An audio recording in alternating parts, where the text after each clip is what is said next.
নমস্কার। আমি আপনাদের সামনে এসেছি একটা ডাইরেক্ট সেলিং বিজনেসে কাজ করি আমি। আমার পরিচয় দিই। আমার নাম দেবানন্দ সিংহ।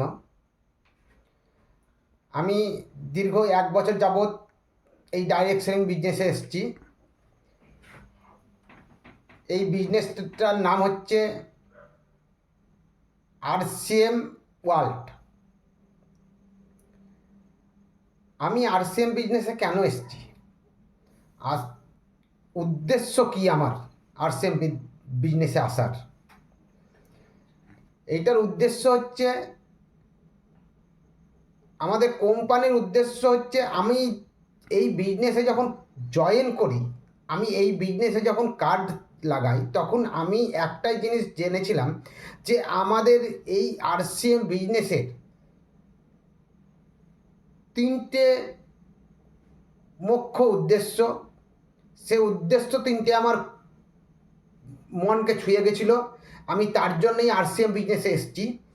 উদ্দেশ্য 3টে আপনাদেরকে জানাই, আপনাদেরও নিশ্চয়ই ভালো লাগবে। আপনারাও ভারতবাসী, আপনাদের প্রত্যেককে ভালো লাগা উচিত, বা আপনারা সবাই এই উদ্দেশ্যটা জানার পর আপনারা RCM বিজনেস সম্বন্ধে অনেক কিছু জানার চেষ্টা করবেন। আগামী ভিডিওতে আমি ডিটেলস RCM ব্যাপারে আলোচনা করব। তো 3টে উদ্দেশ্যর কথা আমি আপনাদেরকে বললাম, সেটা আমি জানাচ্ছি।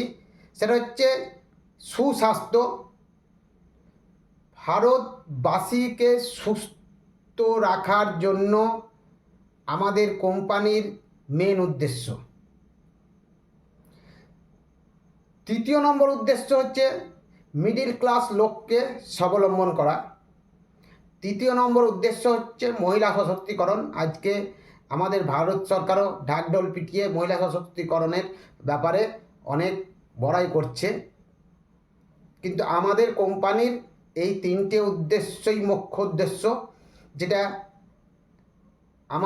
আমি জানাতে চাইছি প্রত্যেকটা ভারতবাসীকে, যে RCM বিজনেসের এই 3টে মুখ্য উদ্দেশ্য, যেটাতে আপনারা এসে প্রকৃত ভারতবর্ষ, আমরা এই মিশনের মধ্যে এসে আমরা প্রকৃত ভারতবর্ষ তৈরি করতে পারি।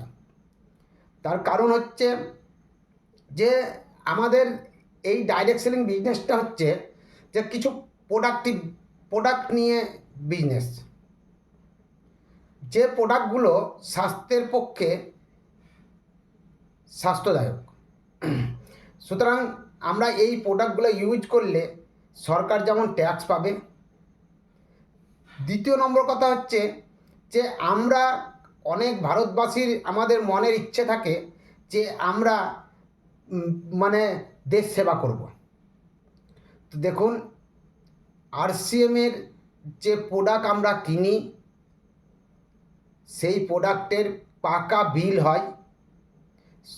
পুরোপুরি সরকারকে ট্যাক্স দিয়ে আপনি প্রোডাক্ট নিজের বাড়িতে নিয়ে আসছেন বা কিনছেন, ইউজ করছেন, যাই আপনি বলতে পারেন। তো পরোক্ষভাবে আমরা ভারত সেবাই করছি, এটা 100% ধরে নিতে পারেন। আর ভারতবর্ষের প্রত্যেকটা মানুষ এই প্রোডাক্ট ইউজ করে সুস্থ থাকবে। আমি নিজে সুস্থ আছি, আমার ফ্যামিলি সুস্থ আছে, সুতরাং আপনারাও সুস্থ থাকবেন, এই আশা রেখে আমি এই ভিডিও সমাপ্ত করছি।